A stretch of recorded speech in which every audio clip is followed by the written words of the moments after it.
하나님 말씀 사도행전 23장 1절에서 13절을 보겠습니다.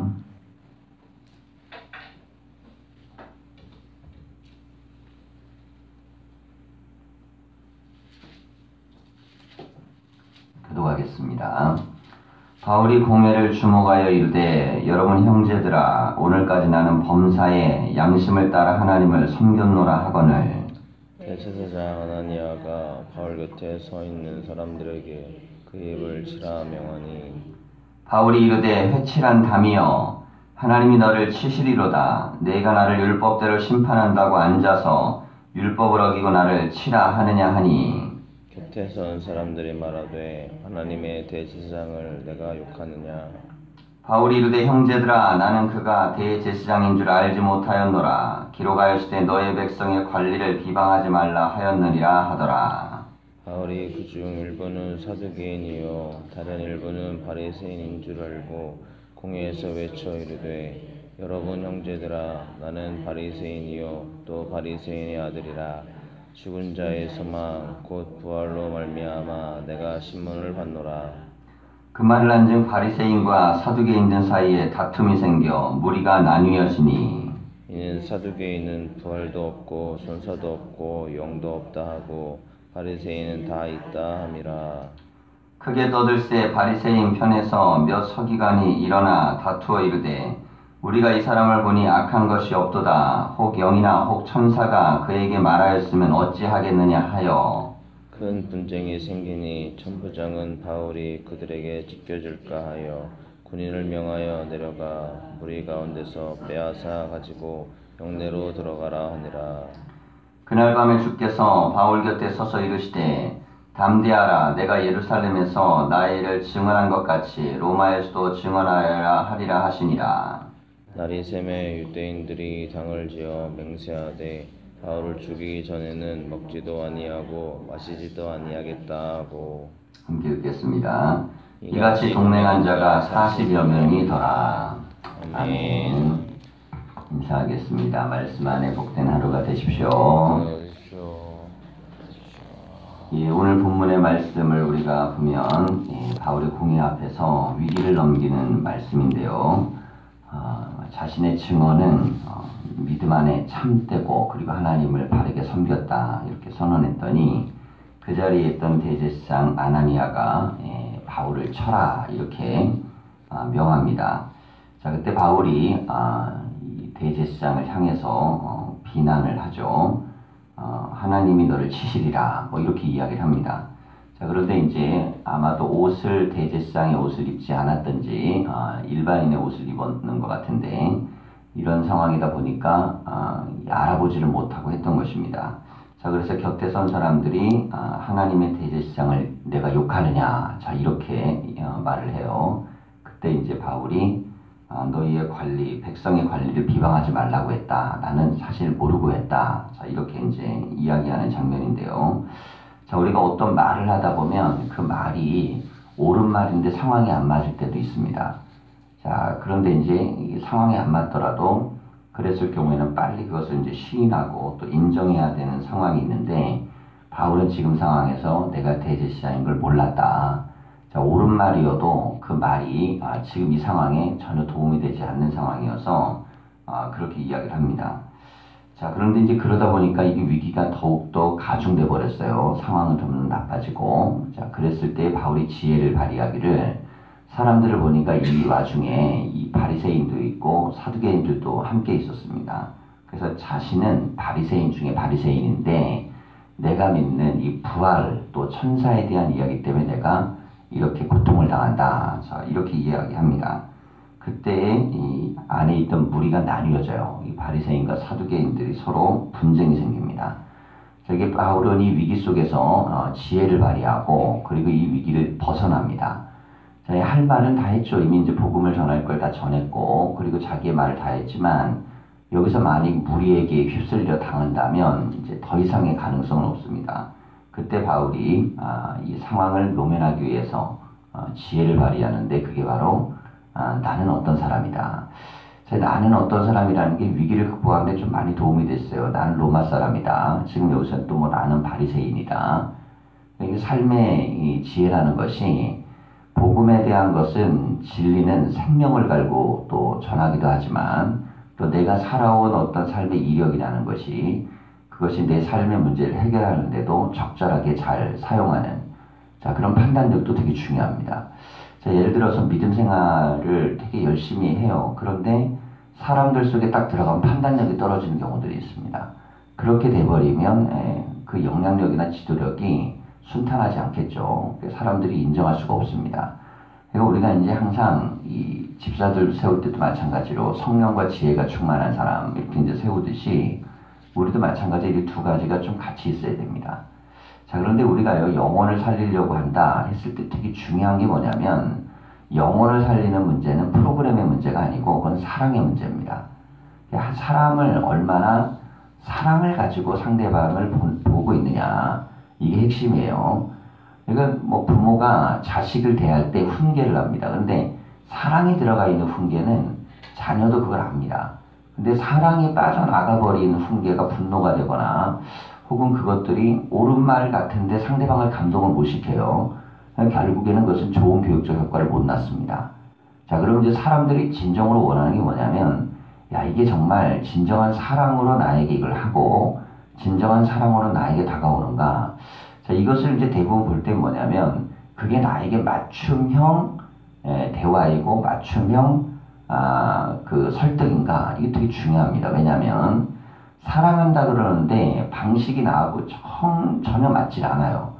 그 맞는 방식을 취하지 않습니다. 무슨 뭐 말투라든지 자세라든지 어떤 방법이라든지 뭐 다른 사람 대할 때는 저 사람은 다 그렇게 애정과 사랑으로 대하는 것 같은데 나한테는 이렇게 안 하네. 이렇게 느껴지면 아무리 그 사람이 옳은 말을 하려고 해도 그것 자체가 효과를 못 봅니다.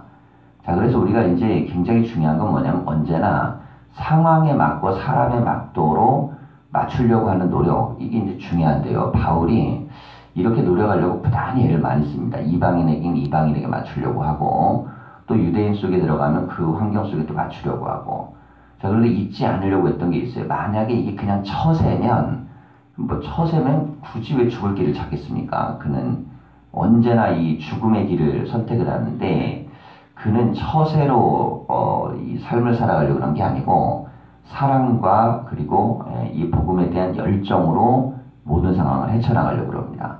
그러니까 그 중에 감동하는 사람들이 있고 그 중에 변화되는 사람들이 있고 그 중에 새로워지는 사람들이 늘 생기는 겁니다.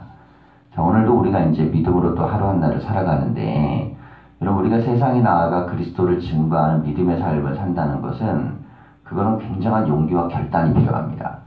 그런데 이것이 그냥 처세로 나가려고 그러면 남들도 알아요. 이게 감동이 없습니다. 그런데 사람에게서 일어나는 감동은 뭐냐면 진정한 애정으로 나를 대하는가. 애정으로 대하면서 정말 말하고 그리고 그렇게 행동하는가 하는 거는 사람을 움직일 수 있는 유일한 힘입니다. 사람은 어디에 가서 변화되냐면 논리에 감동하는 게 아니고 그 사람이 상대방이 나를 가지고 대하는 그 마음에 감동하는 겁니다. 마음이 있으면 예를 들면 그렇잖아요. 애들끼리 막 어울리는데 불량한 애들끼리 어울려요. 근데 친하게 잘 지냅니다. 왜 잘 지내냐면 애들이 알아요. 서로 불량한데 자기들끼리는 서로를 귀하게 여기는 걸 압니다. 그러니까 밖에서 보면 맨날 나쁜 애들끼리 어울리는 것 같은데 걔들끼리는 뭐가 있냐? 그 안에 애정이 있고 그 안에 진실함이 있고 남들에게는 드러내지 않는 솔직함이 있습니다. 그들이 가장 사랑하고 사랑받는 존재이기 때문에 그렇게 어울리는 거예요. 여러분 우리가 예수 그리스도가 사랑이라고 하면 사랑을 전달하는 우리가 상대방에게 그렇게 느낌을 줘야 됩니다. 느낌을 줄 때 비로소 감동도 있고 역사도 있어요. 바울이 던지는 말 속에는 꼭 사람의 변화가 일어납니다. 물론 적대자들도 막 강하게 반발하지만 그거는 그 메시지 논리를 들으려고 했기 때문이고 그 사랑과 애정을 받는 사람들은 반드시 변화가 일어나요. 우리가 누구를 만나든 어떤 상황이 있든 간에 잊지 말아야 되는 건 뭐냐면 사랑을 가지고 내가 정말 이 사람을 가지고 기도하고 있고 사랑과 애정을 가지고 그를 대하는가, 이게 우리에게 가장 중요한 문제입니다. 그러면 그 안에는 반드시 하나님의 응답의 역사도 있고 또 하나님의 뜻, 함께 동행하심도 있습니다. 바울은 이것을 잃지 않으려고 노력했어요. 그래서 위기마다 지혜도 발휘하고 처세도 발휘하지만 그거보다 더 중요한 건 무엇이냐면 영혼에 대한 사랑, 그 마음으로 순간순간을 살아내는 것입니다. 자, 오늘도 우리가 한 날 기도하고 또 전도자의 삶을 살 터인데 이 오늘의 말씀, 성령이 주시는 감동의 말씀이 있죠. 담대하라, 내가 예루살렘에서 나의 일을 증언한 같이 로마에서도 증언하여라 하리라 하시니라. 자, 그날 밤에 이제 위기를 건넌 그날 밤에 들었던 바울의 음성입니다. 자, 그러니까 바울도요, 그 마음이 막 흔들리고 힘들고 어려울 수 있어요. 예루살렘에 와서 이게 뭐 풀리는 게 없고 계속 적대자들에게 공격받고 힘들고 어렵습니다. 자, 그런데 이게 주님이 하신 말씀 뭐냐면 로마에서도 증언하게 될 것이다 라는 거예요. 자, 거기서도 환난과 핍박이 기다리고 있습니다. 그런데 바울은 그건 받을 각오가 돼 있어요. 생명을 살리고 영혼을 구원하고 하는 열정이 있기 때문에. 근데 복음을 더 전하지 못하고 무너진다면 이게 바울이 힘들었던 겁니다. 자, 바울이 힘들었던 건 뭐냐면 뭐가 안 되는 게 아니에요. 안 되는 건 힘들지 않습니다. 정말 힘들었던 건 뭐냐면 내가 혹이라도 더 이상 복음을 전하지 못하진 않을까. 더 이상 내가 하나님 나라를 확장하지 못하고 여기서 끝나진 않을까. 자, 이게 이제 두려운 겁니다. 믿음을 가지고 이제 하나님 앞에 나아갈 수 있는 그런 자세와 그런 훈련이 돼서 이걸 뚫고 나가는 그런 삶의 경험들이 있을 때 우리는 두려움을 극복할 수 있고 이길 수 있습니다. 그래서 결국엔 두려움은 뭐가 이기냐면 경험이 이겨요. 하나님이 나와 동행하신다는 경험, 하나님이 나와 함께 하신다는 응답입니다. 지금 굉장히 두려운 상황 속에 하나님의 음성을 또 듣고 거기서 희망을 또 얻습니다. 자, 그러니까 우리가 이 사명을 감당할 때 가장 중요한 건 뭐냐면 사명 가운데 주께서 나에게 원하는 음성이 들리는가. 그게 우리에게 가장 중요합니다. 왜냐하면 눈에 보이는 건요 다 깜깜하거든요. 되기 전까지는 힘든 거고 다 어려운 것입니다. 그러나 그 속에서 주의 음성이 나의 가운데 들리면 그럼 우리는 그 희망 붙들고 가는 겁니다. 근데 성경은 이미 우리에게 말씀하고 있어요. 그러니까 내가 뭐 따로 특별한 음성을 듣지 않아도 하나님은 우리가 복음을 전하려고 그러고 하나님의 뜻을 이루려고 할 때는 항상 내 편에 서서 일하십니다. 이 경험이 있어야 그래야 생명도 살리는 거예요. 제가 가장 이해가 안 갔던 말씀 중에 하나가 잃어버린 양 한 마리 비유인데요. 누가복음 비유를 보면 99마리 두고 한 마리 찾아 나서죠, 주인이. 이게 정말 교회에서 가능한 일일까? 교인들은요, 그 99마리인 그거 지키는 것을 가장 중요하게 생각하지 잃어버린 한 마리를 위해서 99마리를 내려놓지 않습니다.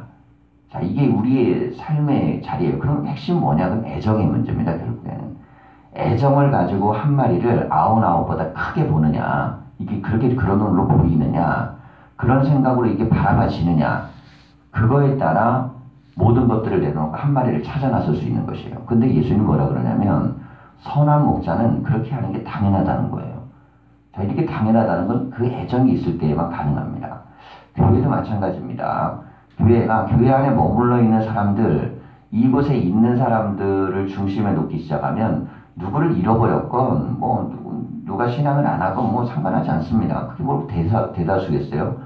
99하고 하나는 그냥 적어도 하나보다 99배나 큰 건데 그거 잘 지키면 되는 거지. 뭘 이렇게 하나가 중요하겠습니까? 자, 근데 수치적으로 보면 그런데 애정으로 보면요. 하나가 99보다 귀하다는 그런 마음이 있는 게 선한 마음이에요. 이게 선한 것입니다. 그러니까 선하다와 악하다에 대한 기준, 선함의 반대는 악함 아니겠습니까? 하나를 잃었는데도 그 잃은 거를 인식하지 못하고 그 잃은 것에 대한 소중함을 못 느끼면 그건 악한 거예요. 그 예수님은 선악에 대한 기준을 자기를 기준으로 말씀하셨습니다. 나는 한 마리 잃어버린 양, 또 잃어버린 드라크마, 또 잃어버린 아들. 자, 그 존재에게 모든 게 다가 있다는 겁니다. 그리고 그들이 돌아왔을 때는 천국에서 잔치가 벌어지는 기쁨이 있다. 자, 나는 그렇게 인생관을 갖고 산다. 나는 그렇게 사람을 보고 나는 그렇게 사람을 대한다. 자, 이게 예수님의 자세입니다. 여러분, 교회는 예수님의 피값으로 살았으니 당연히 그 자세가 있어야 됩니다. 근데 교회는 그 능력을 잃어가고 있습니다. 교회는 그 잃어버린 것들에 대한 소중함 혹은 그들에 대한 안타까움, 그들을 향한 마음보다는 그냥 내 안에 있는 울타리 안에 있는 걸 지키는 걸 즐거워하고 거기서 어울리는 걸 즐거워하고 거기서 모든 낙을 다 찾으려고 그래요. 그리고 잊어버리려고 그럽니다. 내가 누군가를 잃어버렸다는 것, 누군가를 상실했다는 것, 누군가가 정말 죽어가고 있다는 걸 자꾸 그걸 내 머리에 뇌 속에서 잊어버리려고 그러고 아무것도 아닌 것처럼 느끼려고 그러고 별 대수롭지 않은 것처럼 생각하려고 끊임없이 우리는 훈련합니다. 그런데 다행스러운 건 모두가 다 같이 그런 생각을 해주는 거예요. 교인들이. 여러분 그러니까 우리는 어떤 생각하냐면 교회나 교인들이 다 잃어버린 존재에 대해서 그 대단하게 심각하게 느끼지 않기 때문에 다 똑같이 느낄 수 있어요. 여러분 전쟁터에 가면요 사람을 죽이는 거에 있어서 심각을 생각하지 않습니다. 왜냐하면 다 같이 죽이기 때문에. 저 어느 땐 잘 죽였다고 막 훈장도 줍니다. 이 사람 공로가 있다고 막 표창장도 주고요. 그러니까 어떻게 생각하냐면 살인이라는 것이 상 받는 일이 되어버려요. 자 그런데 이번에도 예를 들어갖고 뭐 이렇게 우리가 현충일이고 그러니까 국가 유공자들을 대하면서 베트남 전쟁을 이야기했어요. 대통령이. 이거 원래 건들지 말아야 될 뜨거운 감자인데 이게 이제 공식적으로는 그런 발언하면 안 되거든요. 왜냐하면 베트남 지금 공산주의 국가고 우리나라 군인들이 가서 잔인하게 수많은 이들을 죽였기 때문에 이게 외교적 문제로 크게 비화가 되어버렸습니다. 자 그런데 이게 왜 그랬냐면 워낙 이게 이제 우리 사회 안에서 안보에 대한 부분으로 대통령 불안증에 대한 걸 자꾸 문제 제기하니까 그걸 한 방에 날리려고 그래서 제기한 게 뭐냐면 베트남 참전 군인들에 대한 거를 대단하다고 높여준 거예요. 자 그런데 그거는 우리 국내 정치에서 성공을 했는데 문제는 외교적인 부분에서 그건 굉장히 심각한 문제를 일으키는 그런 상황을 만들어 버렸어요. 제가 무슨 말을 드리려고 그러는 거냐면 여러분 우리나라 입장에서 사람을 죽이는 게 그 위대한 상 받을 일이지만 죽임을 당한 나라 입장에서는요 그거는 잔인한 학살입니다. 일본 사람들이 우리나라 들어와서 잔인하게 학살한 거 우리는 아직도 못 견디죠. 근데 마찬가지예요. 우리나라 위안부 문제 얼마나 그것 때문에 막 분노합니까?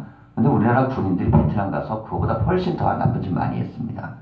자 그럼 이것들을 보면 내가 했을 때 법이나 상황이 용인해주면 옳은 것이고 그리고 상대방이 나한테 하는 건 나쁜 짓이냐? 그렇지 않습니다. 그냥 나쁜 짓은 나쁜 짓인데 그것 자체가 이게 옳은 거라고 얘기하고 선한 거라고 얘기하면요 사람들이 그냥 그렇게 묻어가요. 자 이건 마찬가지입니다. 교회 안에서도 생명을 살리는 능력이나 이것들을 상실하면 죽어가고 있는 거거든요. 근데 아무렇지도 않게 느낍니다. 교회들이. 교인들도 아무렇지 느끼지 않고. 게다가 이제 뭐 교회 안에 있어서 오랜 세월 신앙생활 하다 보면 그게 이제 몸에 배요. 그럼 우리들끼리 그냥 양떼끼리 잘 지내는 거예요. 자, 이런 것들이 몸에 배기 시작하면서 교회는 점점 더 예수님의 마음을 잃어가기 시작합니다. 생명을 사랑하는 마음과 영혼을 구원하는 마음을 잃는 순간 그때부터 교회는요 그냥 인간의 이익적 집단이에요. 그땐 끊임없이 내 자리가 더 누가 높으냐 낮으냐 뭐 누가 잘하냐 못하냐 이거밖에 교회는 남는 게 아무것도 없습니다. 그러면 교회는요 그때부터 탐욕적 집단이 되버려요. 생명을 사랑하는 마음이 사라지니까 탐욕입니다. 그때는 목사고 교인이 다 탐욕 덩어리가 됩니다. 우리가 영혼과 생명을 사랑하는 마음을 제대로 갖지 못하면요 무엇을 중심에 놔야 될지를 몰라요. 그러니까 그런 겁니다. 보세요. 뭐 이런 문제 제기를 하는 거예요. 영혼을 사랑하고 전도하고 생명을 살리는 거에 대한 점수를 빼버리고 나머지 가지고 교인들을 평가하기 시작합니다. 그러면요 모든 교인은 비판을 받아 마땅한 인간들이 돼버려요. 왜냐하면 사람은요 자주 만날수록 문제가 터지고 일 속에서 만날수록 자꾸 사건이 터지게 돼 있습니다. 그건 어쩔 수 없죠. 자 그런데 영혼을 사랑하고 전도하고 생명을 살리는 걸 빼놓고 나면 교회 안에 그렇게 대단한 사람 아무도 없습니다. 다들 어떤 사람들이 그냥 부족하고 연약하고 문제덩어리고 이래요. 자 근데 생명을 살리고 영혼을 살리는 걸로 사람을 평가하기 시작하면요 그때부터는 긴장하지 않을 수 없습니다.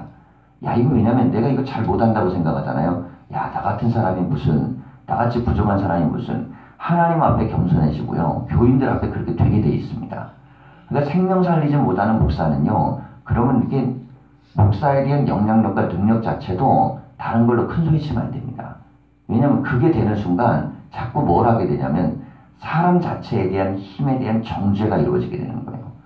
여러분 우리는 오직 한 가지 교인은 뭘로 평가받아야 되냐면 영혼을 사랑하고 있는가 그리고 그 사랑을 위해서 복음을 증거하고 있는가 그렇게 하기 위해서 기도하고 헌신하고 있는가 이게 가장 중요한 평가의 기준이 돼야 됩니다. 그게 나를 평가하는 기준이 돼야 돼요. 이게 잘 안 되고 있다 그러면 누구도 비난할 이유도 없고 누구도 비방할 이유도 없는 거예요. 그리고 그 안에서는 어떤 누구에 대해서도 무슨 얘기를 할 수 있는 그게 우리 가운데 없습니다. 제가 경험한 수많은 목회 현장은요, 대부분 생명의 사랑이 없는 교회는 반드시 그 안에 들어가면 갈등이요, 정말 말 같지도 않은 것들을 가지고 갈등합니다. 왜 그러느냐? 영혼에 대한 이 능력이 상실되면 교회는 어쩔 수가 없어요. 그러니 우리가 살 수 있는 유일한 길은 뭐냐면, 그건 예수님이 가졌던 마음처럼 생명과 영혼을 향한 마음. 그런데 그렇게 되려면요, 내 힘만 갖고 안 되잖아요. 옆에 있는 사람도 도와야 되고, 교회도 도와야 되고, 그 전까지는 내가 비난하고 비판했던 사람인데, 이제부터는 내가 그분에게 도움을 구해야 돼요. 요청을 구해야 돼요. 기도해달라고 부탁해야 되고, 손을 내밀어서 함께 해달라고 그래야 되고, 그리고 이 사람과 이 공동체가 어떻게 가야 될지 합력하여 선을 이루게 노력해야 됩니다. 그러니까 생명을 살리려는 마음이 있을 때만 교인들은 화합합니다. 그때만 비로소 사람들은 사랑이 생겨요. 교인이 교인을 사랑할 때는요, 영혼을 사랑할 때밖에 없습니다. 그때 빼놓고는 교인들은요, 끊임없이 분열하고 갈등하고, 그리고 그 때문에 결국 부서지는 거예요. 그래서 교회는 어떻게 가야 되냐면 끊임없이 생명을 살리는 복음의 말씀을 증거하는 길로 가야 됩니다. 오늘 우리가 하루를 살아갈 때에 이 바울이 목숨을 걸고 증언하려고 했던 그 복음의 전도와 또 생명을 건지는 하루의 삶이 다 되시기를 간절히 축원합니다. 기도하겠습니다.